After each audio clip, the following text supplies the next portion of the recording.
문재인 정권 곳곳에서 자행되는 이른바 알박기 인사, 대통령실 이전 발목 잡기 등의 사례가 도를 지나치고 있습니다.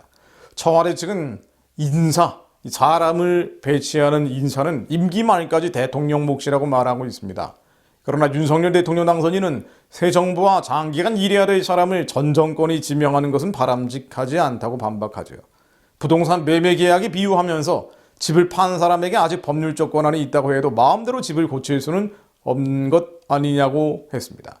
문재인이 아니라 윤석열의 말이 맞는 말이죠.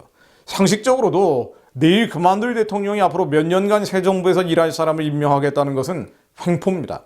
사실상 대선 결과에 나타난 민심에 불복하려는 것입니다. 그런데도 문재인은 대선 직전부터 자기 편 대못받기식 낙하산 인사를 대대적으로 진행해 왔습니다. 한국원자력안전재단, 한국IPTV 방송협회, 한국공항공사, 한국마사회, 한국가스안전공사, 한국농어촌공사 등에서 이사장, 협회장, 사장, 상임감사 등 요직을 자기 사람들을 꽤 채웠습니다. 국민의힘 집계에 따르면 지난해 12월부터 대선 전날까지 이 같은 대법받기 인사가 모두 59명이라고 합니다. 이거 좀 심하죠. 59명이라니요. 전례가 없는 일입니다. 국민의 현 정권을 5년 만에 심판했고요. 새로운 정치 세력에게 국정을 맡겼습니다. 대선 결과가 확정되는 순간 이런 민의를 받아들여야 하고 순조로운 정부 이양에 협력해야 할 의무가 발생합니다. 이것이 헌법 제1조 2항 모든 권력은 국민으로부터 나온다는 취지입니다. 문재인의 대통령 임기는 5월 9일 밤 12시에 종료가 되지만 그때까지는 국가의 기본적 기능이 멈추지 않도록 최소한의 직무만 수행해야 합니다. 전반적으로 전체적으로는 당선인의 대통령직 인수 및 새 정부 출범에 최대한 협력을 해야 하는 것입니다. 따라서 헌법적 권한 운운하고 당선인 발목을 잡는 것은 오히려 헌법적 책무를 짓밟는 위헌적인 행태입니다. 사실 이런 행태들은 문재인의 탄핵 사유 중에 하나가 될 수밖에 없습니다. 문 씨는 최근 한국은행 총재를 지명한 데 이어서 감사원 감사위원도 임명할 태세입니다. 이 감사원에 왜 이렇게 집착을 하는 거 아니에요? 감사원은 현재 청와대와 LH 땅 투기, 백현동 비리, 4대강 보호 철거 등에 대한 감사를 하고 있다고 합니다. 새 정부가 출범하면 태양광과 탈원전, 부동산과 코로나 대응, 대장동 비리 의혹 등에 대한 감사가 이어질 수 있습니다. 이 감사가 제대로 진행되면 역시 검찰, 경찰 수사로 이어지고 처벌을 받게 됩니다. 그러니 이 감사에 대해서 문재인은 겁먹고 있는 것이겠죠. 문재인은 감사위원 알박기를 통해서 자신에게 불리한 감사를 어떻게든 막아보겠다는 생각인 것 같습니다. 이 땅의 형통함, 이 땅의 안전과 안락을 지키기 위해서 안절부절하는 모습이 애처롭기까지 합니다. 하지만 그렇게 한다고 쌓인 비리나 실정이 덮일 수는 없습니다. 문재인은 24일 윤 당선인 측 문제 제기에 대해서도 다른 이들의 말을 듣지 마시고 당선인께서 직접 판단해 주시기 바란다고도 했습니다. 이건 너무 무례한 얘기인데요. 윤 당선인이 주변에 휘둘려서 올바른 판단을 못한다는 인신공격성 발언이죠. 문 씨가 이렇게 나오다 보니 여당 의원인 박범계 법무부 장관은 한술 더 뜨고 있죠. 법무부의 대통령직 인수위원회 보고를 하루 앞둔 23일 기자회견을 자청했는데요. 장관의 수사 지휘권 폐지 등 윤 당선인의 공약을 대놓고 반박했습니다. 검찰의 예산 편성권에 대해서도 독립성이 필요하지만 입법사항이라면서 쉽지 않을 것이다. 한마디로 발목 잡겠다고 시사했습니다. 과거 노무현 정권도 좌파 성향이었지만은요, 그래도 이 정도는 아니었습니다. 이명박 정부로 교체되던 시기를 보면 당시 청와대와 인수위 간의 협의를 거쳐서 대부분의 인사가 이루어졌습니다.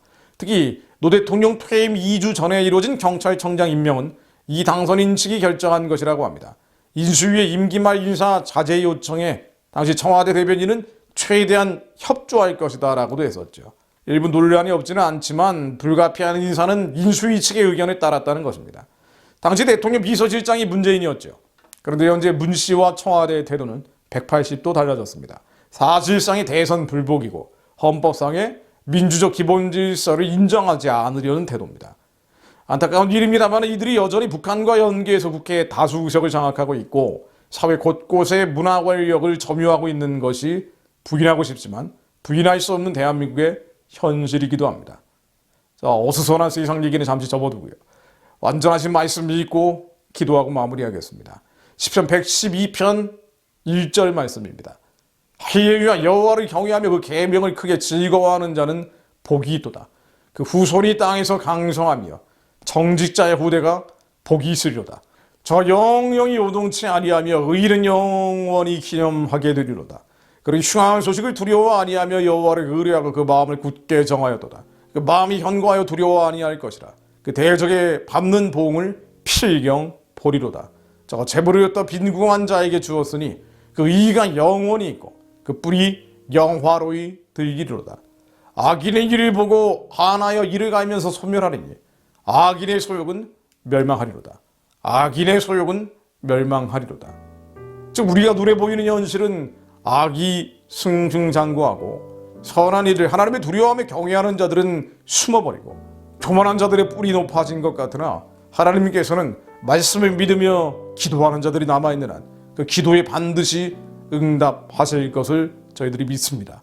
하나님이 두려워하며 경외하는 자가 하나님 이 나라의 이 민족의 지도자들로 세워지는 날이 속히 오게 하시고 북한의 우상숭배 체제가 하루빨리 먼지처럼 무너져 노예가 되어버린 2,500만 동족들 해방받고 구원받게 하시며 예수가 그리스도여 살아계신 하나님의 아들임을 북한의 가련한 동족들이 입술로 고백하는 날이 속히 오게 하옵소서.